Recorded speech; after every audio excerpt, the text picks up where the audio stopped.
Nah, ini mungkin yang paling menarik karena pasangan sudah ada dua pasangan yang sudah cukup resmi gitu, maka sementara satu pasangan belum, eh, saya kira banyak di antara kita menduga bahwa kemungkinan besar atau dugaannya Prabowo itu akan memilih satu di antara tiga kemungkinan, yaitu Erick Thohir atau Khofifah Indar Parawansa, atau pasca keputusan MK kemarin adalah Gibran Rakabuming Raka. Maka kita bisa lihat kita coba simulasikan tiga kemungkinan itu kalau berhadapan dengan Ganjar Mahfud dan Amin. Kalau yang dipilih Prabowo adalah Erick Thohir, maka di simulasi tiga nama keunggulan Prabowo tidak berbeda, angka untuk Prabowo tidak berbeda jauh dengan ketika hanya satu nama berhadapan. Kalau satu nama diadu, Anies, Prabowo, dan Ganjar, Prabowo unggul 37%, tapi kalau dalam pasangan Prabowo Erick cenderung unggul 38,0% dibanding Ganjar Mahfud 32,3%, disusul Amin di angka 22,9 atau 23%. Jadi kalau kita lihat ini tidak ada perbedaan yang mencolok antara simulasi satu-satu tiga nama dengan simulasi pasangan kalau ada tiga pasangan.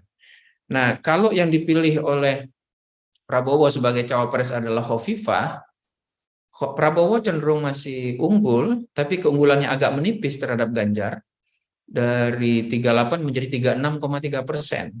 Berhadapan dengan Ganjar Mahfud di angka 33, lalu Anies atau Amin itu sedikit meningkat menjadi 23,4%. Jadi kalau di sini Prabowo cenderung unggul signifikan terhadap Ganjar Mahfud, di sini keunggulan Prabowo menjadi tidak signifikan, hanya jaraknya hanya sekitar 3% terhadap Ganjar Mahfud. Kalau yang dipilih oleh Prabowo adalah Gibran sebagai cawapres, lagi-lagi ini sebelum keputusan MK ya, perlu dipahami situasi sebelum keputusan MK. Kalau yang dipilih adalah Gibran, maka sama dengan Khofifah, posisi Prabowo di angka 36, berhadapan dengan Ganjar di angka 33, Ganjar Mahfud di angka 33, lalu Anies di angka 23,5%. Jadi secara umum, siapapun yang dipilih oleh Prabowo, itu dia tetap cenderung unggul tipis dibandingkan dengan Ganjar Mahfud dan Anies dan Amin.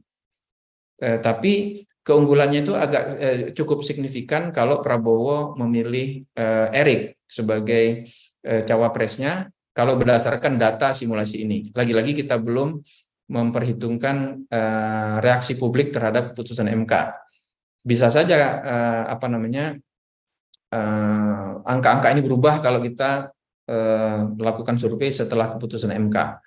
Tapi angka itu tidak ada, survei yang ada ini survei sebelum keputusan MK. Halo, selamat berjumpa dengan saya Anika, pembaca berita podcastnews.id. Saksikan terus konten-konten menarik dari kami. Jangan lupa subscribe, like, dan komen. Terima kasih.